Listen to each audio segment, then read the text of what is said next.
నమస్కారం అండి. Welcome back to our channel. Rythu Bharosa డబ్బులైతే ప్రభుత్వం అయితే రెండవ విడతకు అంతా సిద్ధమైనట్లయితే తెలుస్తుంది. తేదీ అయితే ఖరారైంది. ఏ రోజు నుంచి రైతు భరోసా రెండవ విడత నిధులను జమ చేస్తున్నారు. ఇక్కడ 5 ఎకరాల లోపు ఉన్నటువంటి రైతులందరికీ కూడా అమౌంట్ అయితే పడుతున్నాయి అన్నమాట. సో రైతు భరోసా విషయంలో ప్రభుత్వం రెండవ విడతపై అయితే అప్డేట్ అయితే ఇవ్వడం అయితే జరిగింది. ఇక్కడ రైతు భరోసా రెండవ విడత సాయాన్ని ఈ నెల 22 లోపు అయితే అందించేందుకు రాష్ట్ర ప్రభుత్వం అయితే నిధులు సిద్ధం చేస్తుంది. ఈ విడతలో దాదాపు 5 ఎకరాల వరకు భూమి ఉన్నటువంటి రైతులందరికీ కూడా ఇప్పుడు ఒకటో విడత మీ అందరికీ పడిన వరకు ఇప్పుడు 5 ఎకరాల లోపు ఉన్నటువంటి రైతులందరికీ కూడా ఇప్పుడు చూసుకున్నట్టయితే ఈ 5 ఎకరాల లోపు ఉన్నటువంటి రైతులందరికీ సమాచారం అన్నమాట. అలాగే మూడో విడత సాయాన్ని ఈ నెలాఖరులోగా అయితే జమ చేయొచ్చు అని అయితే తెలుస్తుంది. కాగా రైతుకు ఇప్పటివరకు చూసుకున్నట్టయితే రావాల్సిన మొత్తం అమౌంట్ ఏదైతే ఉందో 5 ఎకరాల లోపు సంబంధించి అమౌంట్ అయితే క్రెడిట్ అయితే కావడం అయితే జరుగుతుందన్నమాట. ఇప్పుడు ఒకటో విడతలో 6,000 రూపాయలు అయితే పడ్డట్టు ఈ రెండో విడతలో అమౌంట్ అయితే పడవు. ఇక్కడ రైతుకు 2 ఎకరాలు ఉన్నట్లయితే 12,000 రూపాయలు, 3 ఎకరాలు ఉన్నట్టయితే 18,000 రూపాయలు, ఇలా మొత్తం 5 ఎకరాల లోపు ఉన్నటువంటి రైతులందరికీ కూడా ఈ అమౌంట్ అయితే పెండింగ్ అమౌంట్ అయితే క్లియర్ అయితే కానుందన్నమాట. సో ఈ నెలాఖరులోగా జమ చేయొచ్చు అని అయితే తెలుస్తుంది. కాగా గత నెల 23న తొలి విడత కింద 1 ఎకరం భూమి వరకు ఉన్నటువంటి రైతులందరికీ కూడా ఈ యొక్క సంగతి అనేది అయితే అందరికీ తెలుసు.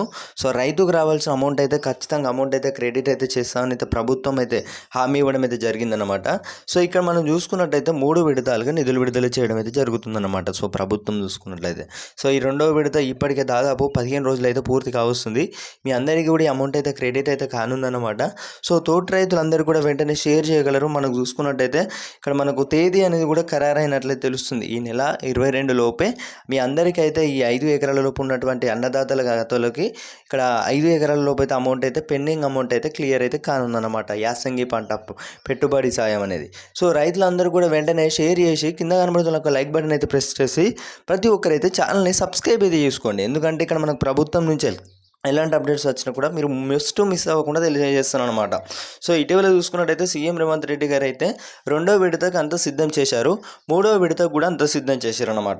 ఈ రెండో విడత అయిపోయిన తర్వాత మరలా ఈ నెల చివరితో చూసుకున్నట్టయితే ఈ మూడో విడత నిధులు అనేవి అయితే విడుదల చేసినట్లయితే పూర్తిగా ఇక్కడ రైతులకు సంబంధించి 9,000 కోట్లు అనేవి ఆర్బీఐ దగ్గర నుంచి అయితే రుణం తీసుకొచ్చి ఇటీవల చూసుకున్నట్టయితే ఆల్మోస్ట్ ఇక్కడ చెల్లింపులు అనేవి అయితే జరుగుతున్నాయి అన్నమాట. సో ఇప్పుడు రెండవ విడతలో 2,000 పైగా కోట్లు నిధులు విడుదల చేయడం అయితే జరుగుతుంది. ఇప్పుడు రెండో విడత 2,000 కోట్లు అంటే ఇప్పుడు దాదాపు 5 ఎకరాల లోపు ఉన్నటువంటి రైతులందరికీ కూడా ఈ అమౌంట్ అయితే క్రెడిట్ అయితే కానుందన్నమాట. సో రైతులు వెంటనే ఈ యొక్క విషయాన్ని గమనించి తోటి రైతులందరికీ కూడా మీ యొక్క వాట్సాప్ గ్రూపులలో ప్లాట్ఫామ్స్లలో వెంటనే షేర్ చేసినట్లయితే వారు కూడా తెలుసుకోవడం అనేది జరుగుతుందన్నమాట. ఈ యొక్క ఇన్ఫర్మేషన్ నచ్చినట్లయితే ప్రతి ఒక్కరైతే కింద లైక్ బటన్ కనబడుతుంది కదా, సో ఛానల్ని సబ్స్క్రైబ్ అయితే చేసుకోండి గైస్.